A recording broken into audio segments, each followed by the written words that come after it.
کیا حالت نجاست میں قرآن، زیارات، دعائیں وغیرہ کی تلاوت کی جا سکتی ہے؟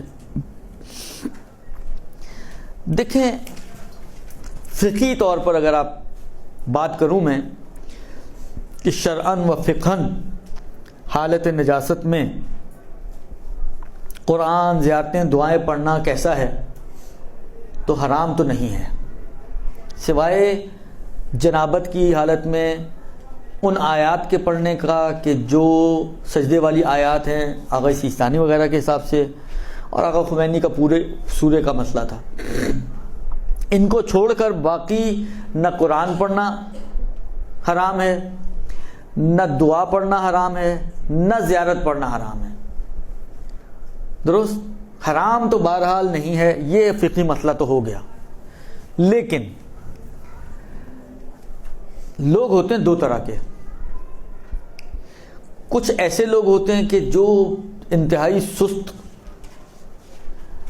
ہو گیا تو ہو گیا اور رہ گیا تو رہ گیا، جوش جوش میں جو کر لیا وہ کر لیا، جو رہ گیا وہ رہ گیا۔ کچھ ہوتے ہیں کہ نہیں، اتنے سست نہیں ہوتے، بالآخر اگر ابھی نہیں گیا تو تھوڑی دیر بعد کر لیں گے جا کے۔ درست؟ اب آپ پہلے دیکھیں کہ آپ کس کیٹیگری سے بلانگ کرتی ہیں۔ آیا آپ جو ہے وہ سست والی کیٹیگری میں سے ہیں کہ اگر ابھی ہو گیا تو ہو گیا، اور اگر ابھی رہ گیا تو پھر نہیں ہو پائے گا؟ تو ایسی صورت میں تو بہرحال بھاگتے چور کی لنگوٹی، چھوڑنے سے تو پڑھنا بہتر ہی ہے نا۔ مثلا فرض کریں، اللہ بن باب مثال، فرض کریں کہ کوئی ولادت کا دن ہو آج اور کوئی حالت نجاست میں ہو، درست؟ مثلا غسل کرنا اس کو، اب ابھی مثلا فرض کریں کام شروع کرنے سے پہلے، میں نے کہا مزاج ہوتے ہیں الگ الگ، کام شروع کرنے سے پہلے آپ نے پڑھ لیا تو پڑھ لیا، اس کے بعد جب شروع ہو گئے اپنے کاموں میں تو پھر تو کچھ بھی ہو جائے نہیں ہونا، تو اس میں بہرحال نہ پڑھنے سے پڑھنا بہتر ہے۔ لیکن اگر کوئی ایسا ہو کہ اگر ابھی نہیں پڑھے گا تو 2 گھنٹے بعد پڑھ لے گا، 2 گھنٹے بعد نہیں پڑھے گا تو 4 گھنٹے بعد بالآخر پڑھ لے گا، تو بہرحال میرا مشورہ ایسے لوگوں کے لیے یہ ہے کہ جتنا زیادہ اہتمام کر کے پڑھیں، جتنا زیادہ طہارت و نجاست کا خیال رکھتے ہوئے پڑھیں، وہ ہائیلی ریکمینڈڈ، اگرچہ وجوب کی حد تک بہرحال نہیں ہے، لیکن اثرات ہیں اس کے اپنے، فوائد ہیں اس کے اپنے۔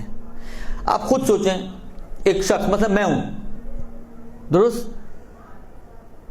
میں لیٹ کے قرآن پڑھ رہا ہوں، ٹانگ پہ ٹانگ رکھی ہوئی ہے، یوں قرآن پکڑا ہوا ہے، یا مثلا آج کل موبائل میں لیا ہوا ہے اور میں پڑھ رہا ہوں،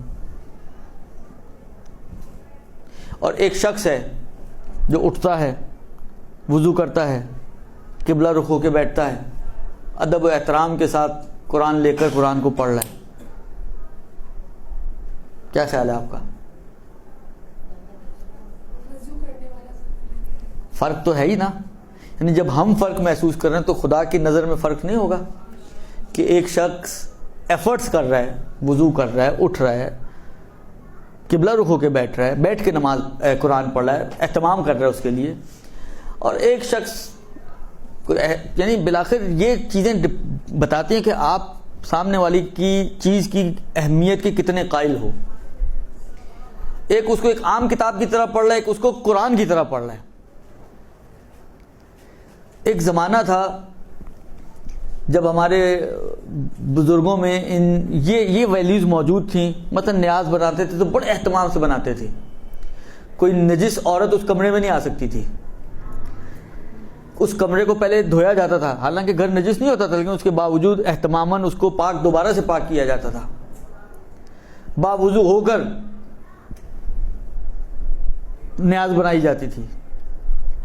یہ اچھی ویلیوز تھیں، لیکن بہرحال ہم ہی لوگوں نے، میں اب اس میں عوام سے زیادہ اپنے آپ کو قصوروار اس لیے کہوں گا کہ ہم ہی لوگوں نے یہ کہہ کے کہ یار یہ واجب نہیں، وہ واجب نہیں، یہ ضرورت نہیں، وہ ضرورت نہیں، ہم نے آہستہ آہستہ ان ویلیوز کو ختم کر دیا۔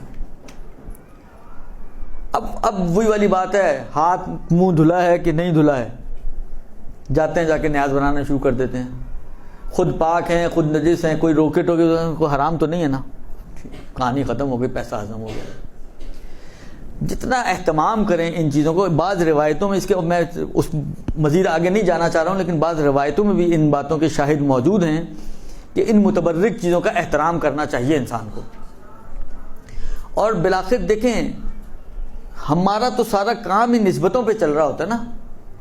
یہ علم، یہ تابوت، یہ ذوالجناب نسبتوں کی وجہ سے آپ ان کا احترام کریں. تو یہ نیاز بھی بالآخر امام صادق کی نیاز آپ دے رہے ہیں، یا مطلب بی بی کی نیاز آپ دے رہی ہیں، یا مطلب مولا امیر المومنین کی نیاز آپ دے رہی ہیں.